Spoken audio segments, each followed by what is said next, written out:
इन तीन बातों में साधक को बहुत सावधान होशियार रहना चाहिए, कभी भी इनमें ना रमे। कामिनी, कंचन, मान बढ़ाई, ये चाहे गृहस्थ साधक हो चाहे विरक्त साधक हो। गृहस्थ साधक है तो अपनी पत्नी और अपने धर्म की कमाई और भगवान का नाम जप। विरक्त साधक है तो सब में जननी का भाव, पूज्य भाव, सहचरी भाव, देवी भाव, जो भाव कर पाओ,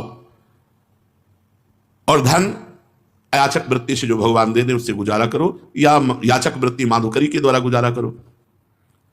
यदि कंचन का लोभ है तो आसुरी भाव है, गिरेगा। रुपए का लोभ है, आजीविका के लिए जितना चाहिए वो भगवान दे रहे हैं, जिसको भी जितना पक्का समझो भगवान दे रहे हैं। पशु पक्षी को दे रहे हैं, देखो ना, हाथी आदि कुंतलों भोजन करने वाले, अजगर आदि, कितना सबको भगवान दे रहा है। उचित कामनाओं की पूर्ति के लिए जो धन के लिए भागा जाता है इधर उधर, बेईमानी, घूसखोरी और भी जो शास्त्र विरुद्ध आचरण, ये राक्षसी भाव है, ये तुम्हें नर्क ले जाएगा। पहले मान प्रतिष्ठा का बताया कि नर्क ले जाएगा अगर भगवान बनकर पूजने की कोशिश की। दूसरा में बता रहे धन के लिए, भगवत प्रदत्त धन, आकाश वृत्ति से जो आ गया उससे अपना भरण पोषण, माधुकरी वृत्ति से जो आ गया उससे भरण पोषण, या गृहस्थ है तो धर्म के द्वारा कमाई, अधर्म से कमाई नहीं, धर्म के द्वारा कमाई, अपनी पत्नी में अनुराग और खूब नाम जप, वो बेड़ा पार हो जाएगा।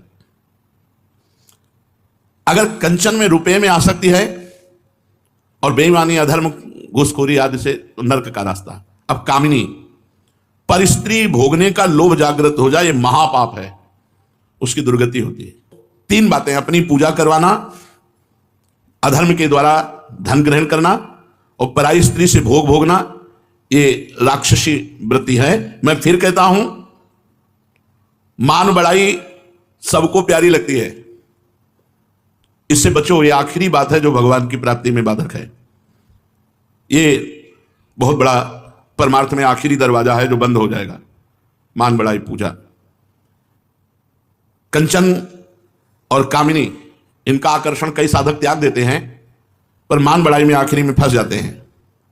इसलिए भाई मैं प्रार्थना करता हूं, अगर आसुर भाव को जड़ से मिटाना और भगवान की शुद्ध शरणागति प्राप्त करनी है तो प्रणाम नमस्कार वाहवाही से भी दूर रहना चाहिए। इसलिए पहले स्वीकार कर लो गिरने के पहले कि मुझे इन तीन बातों से बचना है, कंचन, कामिनी और कीर्ति। ये पाप हैं, ये गिराने वाले हैं, इसलिए सावधान रहो।